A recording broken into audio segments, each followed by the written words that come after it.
हम लोग कानून को मानने वाले लोग हैं, तुम्हारी बात पर भरोसा कर रहे हैं, तो हमें तुम ताकत दिखा रहे हो। यही ताकत गुंडों को दिखाओ ना। मैं सर कुछ बोलना चाहूँ। हाँ बोलिए प्लीज।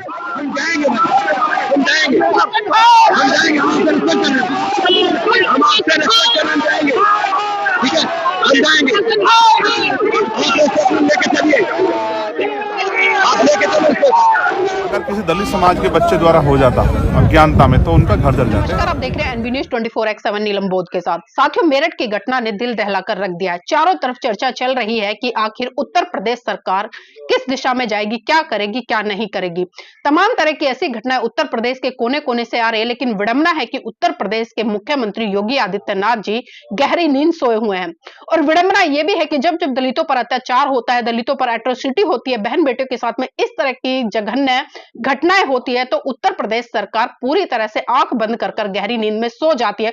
और उसी के साथ साथ में पुलिस प्रशासन भी कहीं ना कहीं गहरी नींद में सो जाता है और जो काम उसको करना चाहिए वो बिल्कुल भी नहीं करता है। साथियों, 2 दिन बीत चुके हैं, अभी तक मेरठ की बेटी का कोई भी अता पता नहीं है। उसकी मां तक मर गई, पूरा परिवार बिलक बिलक कर रो रहा है, चित्कार कर रहा है, अपील कर रहा है, लेकिन गूंगी बहरी सरकार आंख बंद कर बैठी। और इसी कड़ी में साथियों, आपने देखा है कि मेरठ में बहुजन समाज पार्टी ने बहुत बड़ा आंदोलन किया।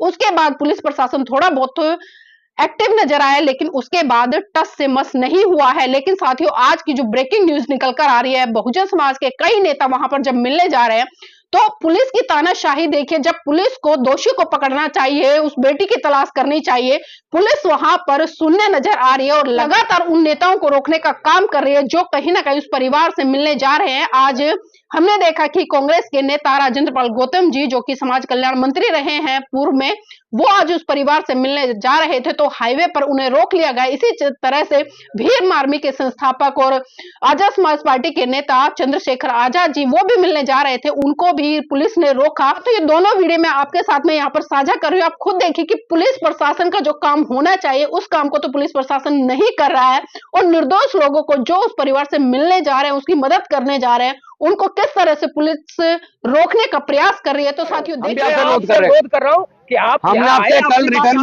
आपसे कल रिटर्न में अनुरोध किया है और अभी भी अनुरोध ही कर रहे हैं। आप रेस्पेक्टफुल तरीके से 4 जनप्रतिनिधि इनको आप मिलवा के लाइए। आदमियों को आप भेज दो ना। सर बोल रहे हैं बेचारे। एसपी साहब, आप ये बताओ, जब सर आए यहाँ पे रिक्वेस्ट करी, उन्होंने कहा आधा घंटा वेट कर लो। राष्ट्रीय सचिव उन्होंने कहा हम आधा घंटा वेट कर लेते हैं। तो हमें इंतजार नहीं करना चाहिए था? आपके सर्कल ऑफिसर की बात पर भरोसा नहीं करना चाहिए था? वहाँ नहीं, आपकी बात से हम सहमत है, भीड़ हो रही है वहाँ पे। आप हमारे 3 लोग को भेज दो, एक गाड़ी से भेज दो ना। आप भी साथ चलो ना, कुछ भी भेज दो। वो गांव के लोग हैं ना, बाहर के तो जा नहीं रहे, बाहर के तो आप जाने नहीं दे रहे, बाहर का नहीं। हमें मत समझाओ। हाँ, हम आपकी चालाकी जानते हैं, हम आपकी चालाकी बहुत अच्छे से जानते हैं। हम भी कानून का पालन करते हैं, तभी आपसे रिस्पेक्टफुल बात कर रहे हैं, तभी रिटर्न में आपको चिट्ठी भेजी। आप अपनी गाड़ी में लेके जाओ ना, आप अपनी गाड़ी में लेके जाओ, आप अपनी गाड़ी में लेके जाओ, आप अपने एसएसपी साहब से बात करो। हम आपसे बात नहीं करेंगे, अब आप एसएसपी साहब से बात करो। हम तो जाएंगे, हम तो जाएंगे, हम जाएंगे, हम जाएंगे, हम जाएंगे, हम आपसे रिस्पेक्ट करना जाएंगे, ठीक है, हम जाएंगे, आप लेके चलिए, आप लेके चलो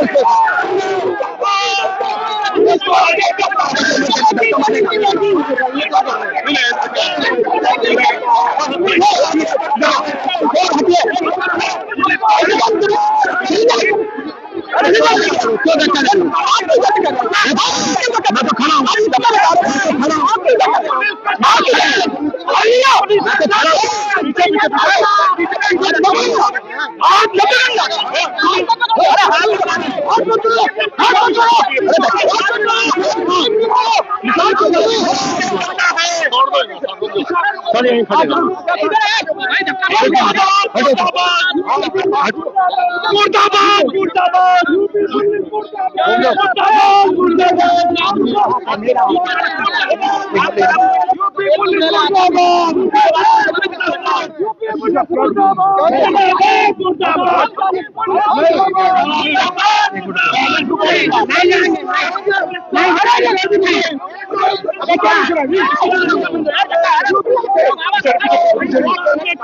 आपकी सीओ कहाँ गई?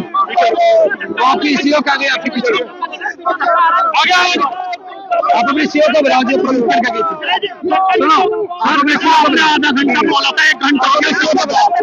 बस जाने दो। आप सीओ को बुलाओ, पुलिस सीओ को बुलाओ, जिसने प्रॉमिस किया था उसे बुलाओ, जिसने प्रॉमिस किया उसे बुलाओ, जिसने प्रॉमिस किया उसे बुलाओ, चल जाने दो आप, ये आपकी गलत है। जिसने प्रॉमिस किया उसे बुलाओ।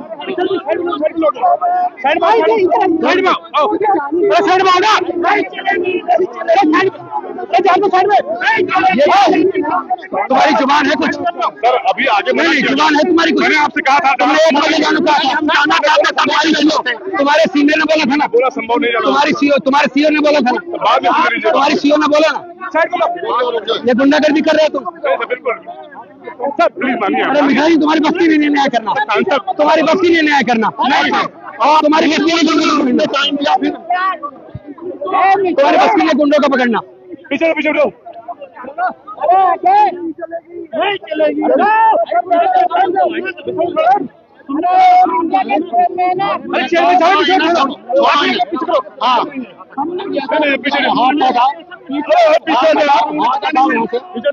हाथ हटाओ, तुम अपनी मर्जी चलाओगे। तुम ना आधा घंटा में 1 घंटा खड़े हो गए आप, कोई तरीका ही नहीं है। ये तो बदतमीजी है, हम ये तो पूरा बदतमीजी है।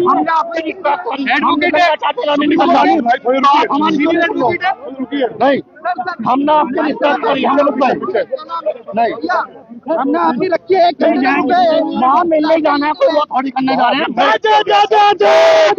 जय भीम, जय भीम, आप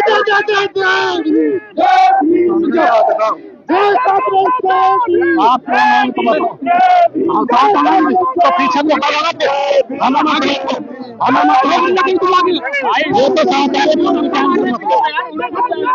ये मंत्री तो साथ नहीं है, और चले जाना है, ये तो बताओ। अभी रुका गया है,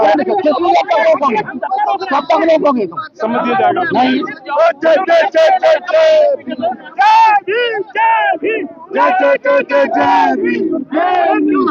भाई तुम्हें तो मारना था, कौन मार रहे हैं?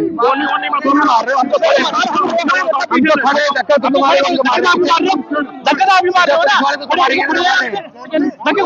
तुम्हारे पुलिस वाले को मार रहे हैं,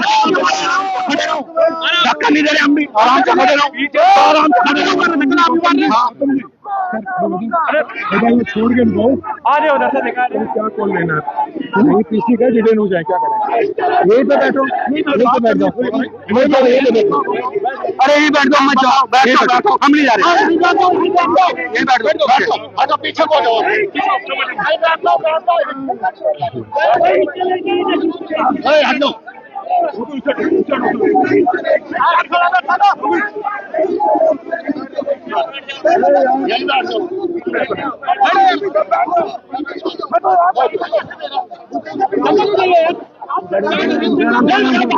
आराम से बैठो, क्या